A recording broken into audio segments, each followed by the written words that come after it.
அது அப்படி அதுக்கே அப்படின்னா இதில் நீங்கள் பாருங்கள், காரை புரட்டி போட்டு தமிழ் சினிமாவையும் புரட்டி போடணுங்கிறது தான் எங்களுக்கு ரொம்ப ரொம்ப நாள் ஆசை.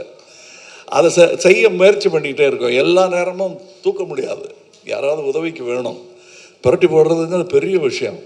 கொஞ்சமாவது அதை நகர்த்தலாம் நாங்கள் விரும்பும் திசை நோக்கி அப்படின்னதில் இதில் எங்களுக்கு கிடைச்ச படை வீரர்கள் நிறைந்த படை.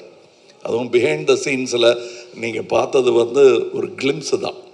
ட்ரெயினில் வேகமாக போகும்போது சீனரி தெரிகிற மாதிரி உங்களுக்கு தெரியும். நாங்கள் கிட்ட ஜங்ஷனில் நின்று எல்லாரையும் வண்டியில் ஏற்றிக்கிட்டு வந்தவங்க எத்தனை பேர் உழைத்திருக்கிறார்கள். இன்டர்நேஷ்னல் தரத்தில் இருக்கும் எங்கள் டெக்னீஷியன்ஸ். நிஜமாகவே வெளிநாட்டில் இருந்து வந்து வேலை செஞ்சவங்க, இங்கேருந்து வேலை செஞ்சவங்க வெளிநாட்டுக்காரங்க பாராட்டுற அளவுக்கு வேலை செஞ்சுருக்காங்கங்கிறது தான் என்னுடைய தாழ்மையான கருத்து.